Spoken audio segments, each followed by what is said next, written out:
अस्सलाम वालेकुम दोस्तों, ये 5ਵੀਂ ਵੀਡੀਓ है सैलाब तो बाद ਦੇ ਅਸਰਾਤ ਦੀ ਬਾਅਦ ਦੀ ਦਾਸਤਾਨ ਦੀ। ਅਸੀਂ ਆਹਿਸਤਾ ਆਹਿਸਤਾ ਪਹੁੰਚ ਗਏ ਦਰਿਆ ਸਤਲੁਜ ਦੇ ਕਿਨਾਰੇ ਤੇ ਇੱਥੋਂ ਪਹਿਲੇ ਤੁਹਾਨੂੰ ਦੱਸਾਂ, ਦਰਿਆ ਸਤਲੁਜ ਤਕਰੀਬਨ 4 ਏਕੜ ਪਿੱਛੇ ਸੀ ਤੇ ਇਹਦੇ ਤੋਂ ਅੱਗੇ ਵੀ ਘਰ ਆਏ ਇੱਕ ਮਸਜਿਦ ਸੀ, ਉਹ ਸਾਰੀ ਉਹਨੇ ਗਿਰਾ ਦਿੱਤੀ ਹੈ ਤੇ ਆਪਣੇ ਪੇਟ ਦੇ ਵਿੱਚ ਸ਼ਾਮਲ ਕਰ ਲਈ ਹੈ।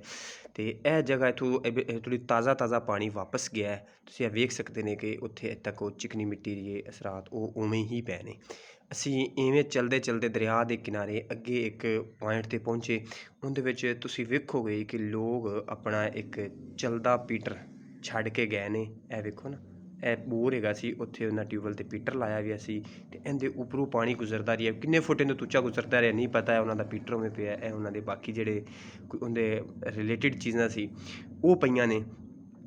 ਇਹ ਤੁਹਾਨੂੰ ਤੇਲ ਨਜ਼ਰ ਆ ਰਹੇ ਹੋਣੇ ਨੇ। ਇਹ ਉਹਨਾਂ ਅਜੇ ਤੱਕ ਇਹਨਾਂ ਦੀ ਆਊਟਕਮ ਲੈਣੀ ਸੀ, ਇਹਨਾਂ ਦੀ ਆਮਦਨ ਲੈਣੀ ਸੀ, ਜਿਹੜੇ ਕਿ ਇੱਥੇ ਪੈ ਵੈ ਹੀ ਤਬਾਹ ਹੋ ਗਏ। ਜਿਨ੍ਹਾਂ ਦੇ ਜ਼ਮੀਨਾਂ ਦੇ ਕਟਾਓ ਹੋ ਗਏ ਉਹ ਤਾਂ ਬਿਲਕੁਲ ਜ਼ਮੀਨਾਂ ਤੋਂ ਹੀ ਫਾਰਗ ਹੋਏ। ਜਿਨ੍ਹਾਂ ਦੀ ਪੱਕੀ ਫਸਲ ਸੀ ਉਹ ਵੀ ਜਿਹੜਾ ਹੈ ਉਸ ਫਸਲ ਤੋਂ ਮਹਿਰੂਮ ਹੋ ਗਏ। ਇੱਥੋਂ ਦਰਿਆ ਨੇ ਇੱਕ ਅੰਦਰ ਵਾਲੀ ਸਾਈਡ 'ਤੇ ਜਨਾਬ ਇੱਕ ਲੰਬੀ ਲਾਈਨ ਬਣਾਈ ਹੈ, ਇੱਕ ਨਵਾਂ ਰਾਹ ਕੱਢਿਆ ਹੈ। ਔਰ ਇੱਥੇ ਕਿਸੇ ਜਗ੍ਹਾ 'ਤੇ ਅੱਡ ਸੱਟ ਗਿਆ ਅਤੇ ਕਿਸੇ ਜਗ੍ਹਾ 'ਤੇ ਜਨਾਬ ਇਹ ਦੂਸਰਾ ਆਪਣਾ ਰੇਤ ਸੱਟ ਗਿਆ। ਇਹ ਵੇਖੋਗੇ ਇੱਥੋਂ ਜਨਾਬ ਲੁੜਦੀਆਂ ਫੁੜਦੀਆਂ ਚੀਜ਼ਾਂ ਵੀ ਆਈਆਂ ਨੇ ਵਿੱਚ, ਉਹ ਖਰਾਬ ਸਹੀ ਉਹ ਅਲੱਗ ਚੀਜ਼ਾਂ ਨੇ।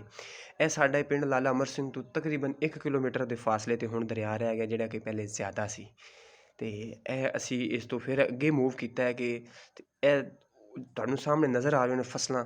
ਇਹ ਫਸਲ ਜਿਹੜੀ ਖੜੀ ਹੈ ਇਹਦੇ ਨਾਲ ਸਾਈਡਾਂ 'ਤੇ ਸਾਰੇ ਦਾਈ ਸੀ, ਜਾਂ ਇੱਥੇ ਸਾਡੇ ਕੋਲ ਫਸਲ ਉਸ ਟਾਈਮ ਹੈਗੀ ਸੀ ਜਿੱਥੇ ਅਸੀਂ ਜਾ ਰਹੇ ਨਾ, ਇਹ ਤਿਲ ਹੈਗੇ ਸੀ।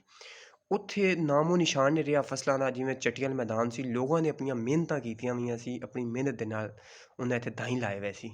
ਇਹ ਤੁਸੀਂ ਦੂਸਰੀ ਸਾਈਡ ਵੇਖ ਰਹੇ ਜੇ ਦਰਿਆ ਦੀ, ਕਿ ਉਸ ਕਿਨਾਰੇ 'ਤੇ ਵੀ ਕੁਛ ਵੀ ਨਹੀਂ, ਜਦਕਿ ਉਸ ਸਾਈਡ 'ਤੇ ਵੀ ਜਿਹੜਾ ਹੈ ਇਹ ਫਸਲਾਂ ਹੈਗੀਆਂ ਸੀ। ਅਸੀਂ ਇੱਕ ਫਾੜ ਦੇ ਵਿੱਚੋਂ ਗੁਜ਼ਰ ਕੇ ਅੱਗੇ ਜਾ ਰਹੇ ਹਾਂ, ਜਿਹੜਾ ਕਿ ਪਹਿਲੇ ਬਿਲਕੁਲ ਇੱਕ ਹਮਵਾਰ ਸਤ੍ਹਾ ਸੀ ਔਰ ਇੱਥੇ ਲੋਕਾਂ ਨੇ ਦਾਈ ਲਾਏ ਹੋਏ ਸੀ। ਅਸੀਂ ਇਹ ਸੈਲਾਬ ਆਉਣ ਤੋਂ ਚੰਦ ਦਿਨ ਪਹਿਲੇ ਇਸ ਜਗ੍ਹਾ 'ਤੇ ਮੌਜੂਦ ਵੀ ਹੈਗੇ ਸੀ।